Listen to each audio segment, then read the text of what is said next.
After a couple of weeks of discovery and taking over from my predecessor, I had a chance to really be in action almost immediately. I mean, at SHH, obviously, which has been a very important time for us. Yeah.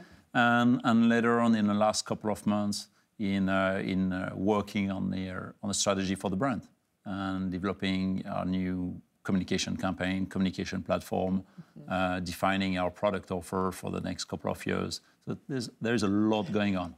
So you really had to hit the ground running, so to speak. Correct, yeah. And, you know, if I can't say freaking out, because when we met at SHH, you were pushing this was the campaign, right? Yeah. Freak me out. Tell me about this. Why, and why Freak? Why is the name of the watch Freak? Okay, I mean, that, you know, the watch was born in 2001. And I think in the mind of the creator, the inventor of the watch was so different. It was such an innovation from a technological point of view and also design point of view. I think it was obvious you had to call it a freak.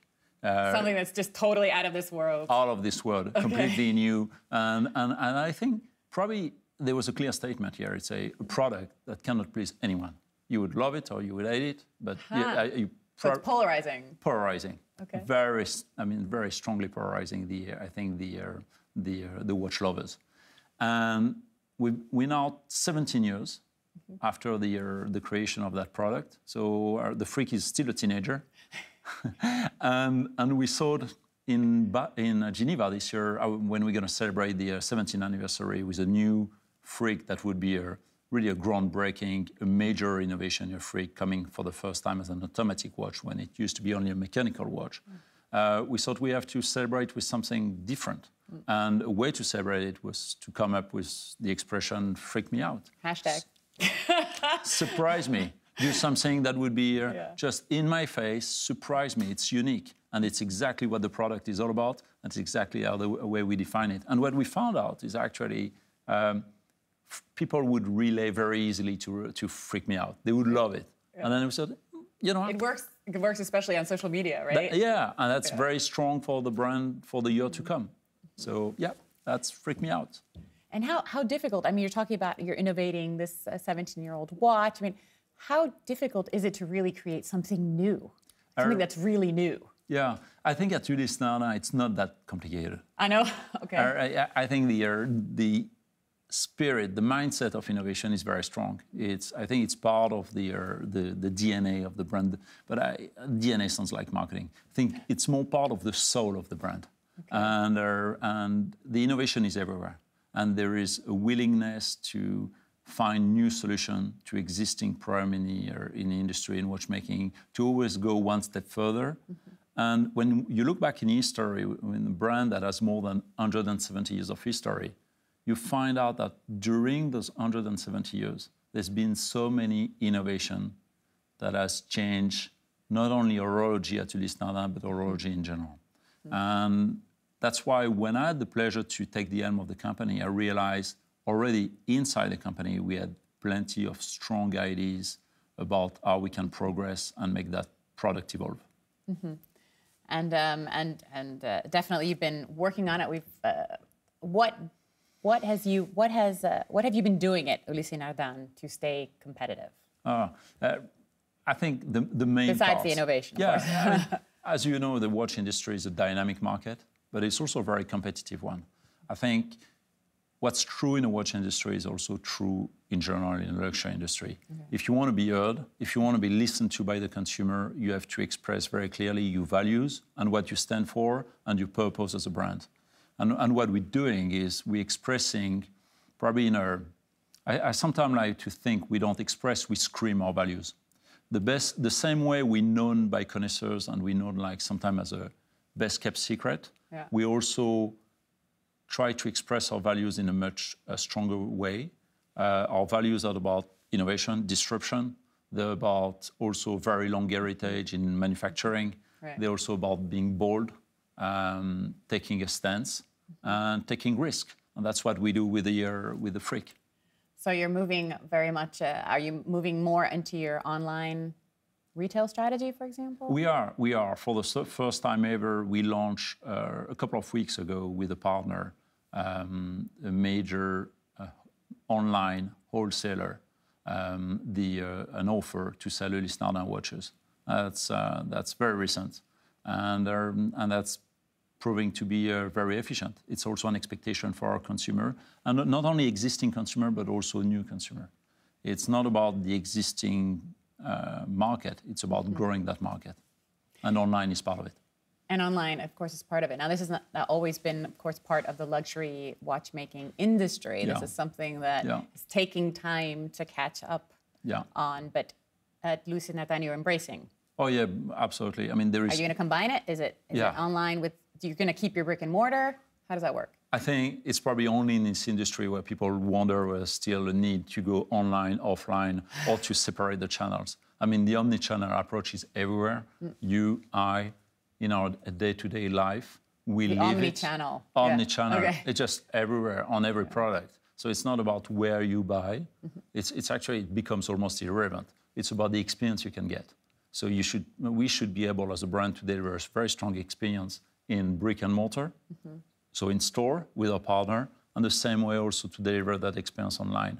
Whether someone is going to order online or brick and mortar, having the product delivered home or pick it up in store, doesn't really matter. What we have to make sure as a brand is we deliver strong experience and consistent experience, not only in new geo, but also worldwide. And you find that customers will still react to your traditional luxury customers? Yeah, I think in today's world, I mean, it's so obvious that you need that experience, and you need to be able to create more opportunities for the consumer to be seduced. I mean, our consumer would maybe start being attracted by the freak on one of our social networks. Then they're going to go to our website, and from there, it's going to end up on a purchase. And maybe at some point, if there is no purchase, we will still have increased the desirability. And it's our job to make sure we're covering all those channels. Now, when we talk about Ulysse Nardin, we're talking about watches that retail at a minimum of, what, 30,000 francs? We're starting lower than that. Starting lower than that? Yeah. Online, will there be a price difference between the online version and the... No. It will be the same? The same. Okay. Same. No, but we're fortunate to be able to offer some manufacturer product movement starting at around 7,000 US. Ah, okay. All right, so significantly less than... Yeah. And probably that market around 7,000 to 15,000 is probably going to be the most dynamic online. Having said that, I don't think now there is any limitation in terms of pricing on what you can sell online. And what about the second-hand market? It's an interesting question. Because Audemars Piguet, we know, went in that direction. And some other brands are looking at it. And I think it's a very interesting question, because for a long time, the second-hand market in watch industry was seen as something you should ignore. It was a little frowned upon. Exactly. Yeah. I mean, the brands would not consider it. My view is a little bit different. I think the second-hand market is a great opportunity to grow the pie and to give more opportunities to consumer to get exposed to the brand. You may not be able to afford a full-price product, but you may be able to afford a second-hand product. And you're actually making the market more dynamic, and you could do it with also the guarantee you're buying a genuine product, it's authentic, there is a formal warranty. I think that's the direction we need to take, I'm saying collectively, as brands, and probably us as well as a brand. In order to get out of just being brands that are for people in the know, right? Just for connoisseurs, in order to expand. I think your base. When you think of it, here we're talking business, but when you think of it, it's okay. Buying a watch, but buying a watch is about fulfilling a desire. There is a level of desirability. There's an emotional connection. There is a very strong emotional connection. Always, so it's the more we can please people, the more we can give joy to individuals who want to express themselves through a product which is, there is no product which is more emotional than a watch. And whether it's through a primary channel or through second-hand market, the better it is. And what about those elusive millennials that everybody's after? How are you addressing them? Yeah, we address, it's interesting. I was recently in a store and witnessing some client coming in and buying for some of them, and noticing that 2 out of 3 in that particular case were millennials. And 2 out of 3 were millennials? Yeah, in that particular case. Okay. And what I noticed is the way they shop. Is it very different from the way I shop? They're on their phone.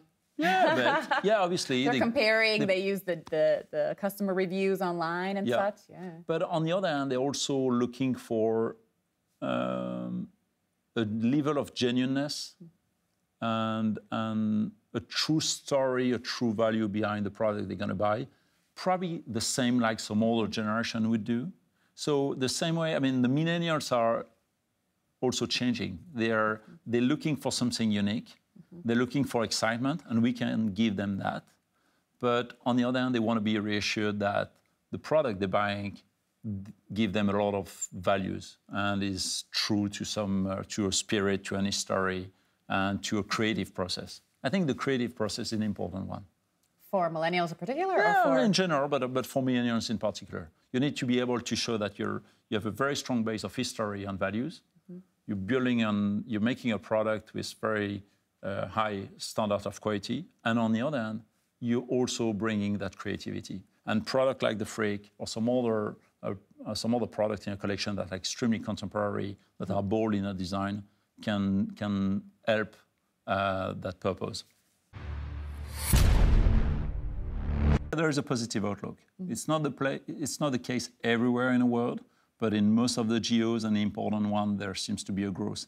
Having said that, we obviously, I can only be pleased that the industry is growing. But at the end of the day, as I mentioned before, I think there is a tremendous opportunities in several markets, not only emerging markets or growing economies, but to recruit new consumers and a lot of consumers. Growing the pie, as you said growing before. The pie, growing the pie. How do you do that with a luxury brand? I think you can do that with luxury brand if you are inspiring and if you increase your level of desirability. If I give you an example. And if people make more money, or yeah, that helps. They have to be able to. I mean, the truth of it is, you have to be able to afford the watch, right? That helps. But having said that, instead of saying that a watch is part of your patrimony, of a legacy you want to create, which is good, but it sounds like a little bit heavy than to buy a watch. It becomes more rational decision than an emotional decision. Encouraging people to embrace a true story, embrace a cause, embrace an original design or story, or I think that creates a little bit of excitement that drives more sales. And it's true for Ulysse Nardin, it's true for all the brands. And I'm not sure sometimes we always do collectively as brands the right job at encouraging more people to come into our industry. I'm surprised to see when I travel to see in some countries a lot of people traveling business class and still wearing watches that are not luxury watches, or buying a car, not asking themselves a question to pay $70,000, $80,000, $90,000 for a car, and wondering whether they should buy a watch for 10% of that, when the watch is going to last forever, when their car is going to lose 50% of their value after 3 years. And the level of emotion is actually higher on a watch. And on the top of that, in today's world where we all travel, we're all very active, we're doing a lot of things, and we don't carry our car with us. Actually, your car is so last year. It's like so last decade. I mean, who wants a car now? It's about a watch, which is a product, very strong emotionally, that you can carry with you all the time. What if we talk about now, let's talk a little bit about markets. Yeah. So the US market, for example, I know is on your radar, from what I understand. What are you looking to do there? How does the US, for example, differentiate from Europe and Asia? So the US is obviously an important market. We have historically very strong tie with the US. We have historical ties. I mean, for almost 40 years in last century, Ulysse Nardin was almost the sole supplier of the US Navy with marine chronometer. So there's very strong history, in the US. At the same time, and we can celebrate that, and we will. At the same time, I can also see a lot of appetite in the US market for contemporary timepieces that are bold in terms of design, very good quality. That are Swiss? Swiss, absolutely. Always has that stamp, right? That are manufactured. And I think with the product launch we have this year and in the next 18 months, I'm sure we're going to be very attractive in the US market. And I'm convinced the US market has still a lot of potential for growth. And how are you doing in Asia? We're doing good. China? We're doing good. Yeah. No, we're doing good. Obviously, an important market. Yeah, important market. You cannot succeed as a global brand if you're not successful in China. And when I say China, it's not only China PRC, but also Chinese traveling abroad. So a mix of being very strong locally and also internationally. Now, all of this talking about the brand, the freak, the watch. You were also a bit of a freak, a sports freak, from what I understand. I love to do sport, and you can't not do it. I cannot not do it. It's part of my balance. I do sport almost every day, different type of sports. How do you have time? I wake up early in the morning. That's something Okay, you're an early bird. That's something I learned in the US. It's probably my time in the US that has influenced me, which is the only place in the world where at 5 in the morning the gym would be full. So I don't start at 5. I start a little bit later. But for me, it's really important to have time to do sport, whether it's skiing, running, mountaineering, or kite surfing or sailing. There's a whole range of sports to choose from. Now that you bring up your experience in the U.S., of course, you have your background. You started in spirits, and then made your way eventually to Apple. You find yourself at Apple in Cupertino. That's right. Where, when you were hired, you didn't even know you were going to work on what became the Apple Watch. Correct. I signed my contract without knowing what I'd be doing. What? I mean, what did they say to you? Or they offered you like an insane amount of money and you said, all right, I'll take it? You're going to work for us. And now you can say nothing else. Yeah, that's it. So I was informed on the following day after I signed the contract what I'd be doing. Obviously, I mean, there are a couple of things I know how to do, but there are things I know I cannot do. I'm not very good at developing softwares or I'm not an engineer. So I knew I wouldn't be hired for those skills. So I suspected there was something else, like a watch. There was a watch. And so you were there at the beginning of this. Yeah, I came in the middle of the process. I mean, Apple has been working on the Apple Watch for several years before the launch. And I joined in the middle of the process to work on the sales part, on the consumer experience part, which was a fascinating experience and a very strong contrast after my experience also in the watch industry. Yeah. And what was a big takeaway for you from that experience? What really impressed me... What did you bring back to Ulysse Nardin in this case? So there is something I brought back, and it was actually quite easy to implement at Ulysse Nardin because that value already exists, which is what I call the zero ego. Zero ego. Zero ego approach, which is it doesn't matter who's going to score the goal. Someone has to score it. And whether it's you, another of your colleagues, doesn't matter. We all play in the same team. And what matters is the brand. And that spirit, and I think it's quite unique, especially in the luxury business. And that has a very strong influence on me that really impresses me at Apple, where everyone feels committed and passionate. Now, drawing the parallel between this experience and what I've done at Ulysse, when I joined Ulysse, I discovered a team with very high standards in terms of quality and being extremely demanding in a job, but also a lot of humble people. And that humility can translate into the zero ego. And of course, being part of that, going back to the connected watch experience, when you look at Switzerland, do you think, I missed an opportunity here, I should have gotten on that bandwagon earlier?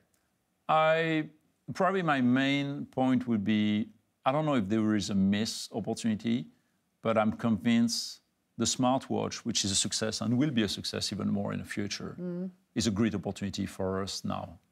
It's bringing people to wear a watch when they were not wearing one in the past. So it's something new. I mean, it's hard for us to realize that millions of people in the world were not wearing watches any longer. And now they're wearing a watch. Now, probably at some point, as part of the education process, as part of their willingness to have more than just information on their wrist, which is what a smartwatch is all about, because the product is the same for everyone, except if you change the strap. So it's a matter of colors. Individuals want more than that. And at some point, if we do our job well, they will want to move to something more tangible in terms of emotion, stronger, which is what having a mechanical watch is all about. Do you feel that luxury and connected watches, smart watches, are compatible? Can you bring those two worlds together? I don't know. I mean, I would put it differently. I'm not sure the two are compatible, because I would always ask myself, what are we bringing to the end consumer? Today, the best product, best smartwatch in the market is the Apple Watch. So that's it. I mean, I wouldn't even... Hands down. Yeah, that's it. And I'm pretty sure it's going to continue to be the case in the future. Having said that, I think if we look at the mechanical watches we manufacture in Switzerland, we have a lot to say. And we have a lot to bring as an alternative to a product which is only about information. And so I wouldn't say today there is a clear added value in making smartwatches. Are they going to be better or as good as... Probably not as good. Can you grow the pie with that? No, you can probably grow the pie by talking to the consumer that feel that now wearing a watch again is cool and is great. Okay. All right, just to finish up, last time we spoke, you had also just become a father. Yeah. So my question to you, as a man that travels 50% of his time, how do you work that out? I mean, how do you bring everything together? I'm quite fortunate. First, my son Alexander is a very sweet boy, so he doesn't complain yet. Of course, I was going to say, he's only 5 months old. You wait. And my wife is a fantastic support in my life. So I'm trying to balance. I think there are 4 things for me in my personal life, in my life in general. Obviously, it's my family and my work. The sport I have to make every day. Yes, at 5 a.m. And finally, also something we tend to forget, which is part of the, I think, intellectual, spiritual life. Okay. Do you meditate? I do meditate, actually. Interesting question, but yeah, I do meditate. Okay. And that helps me tremendously, also to optimize my sleep. But also talking about the spiritual or intellectual life, I think we give a lot in our job, like a lot of people in the world. I mean, we work long hours, and we share a lot of information with others, etc. And we have to make sure we feed ourselves, listening to different people with different background, or reading stuff, or just enriching ourselves with other experiences. And on that philosophical, if I can say, note, I am just going to end with our question out of a hat. Pick one. See what we get. Put you on the spot a little bit. Yeah. Surprise. Patrick, you're just amazing. Ulysse Nardin is outstanding. How can you make such amazing watches? It's out of this world. Yeah. All right, give me that. Let me see, what does that really say? Do you like to be saved or do the saving? I probably like both, actually. I love to do the saving. And well, you remember there was a very interesting strapline done by a church a couple of years ago, which says, giving is winning. And I thought it was a great sentence. Said, actually, well, by giving something, you're actually winning. In today's world where we all want to win, I think bringing that back to, it's actually helping others or saving others, which is great. Now, having said that, I love to be saved. I've been saved several times in my life, literally by others, both physically and spiritually. Okay. And I'm sure it's going to happen again, and I owe a lot to many people. Thank you so much for sharing that. And thank you for being our guest today on The NEWSMAKER, Patrick. It was a pleasure. Thank you. Thank you very much for the invitation.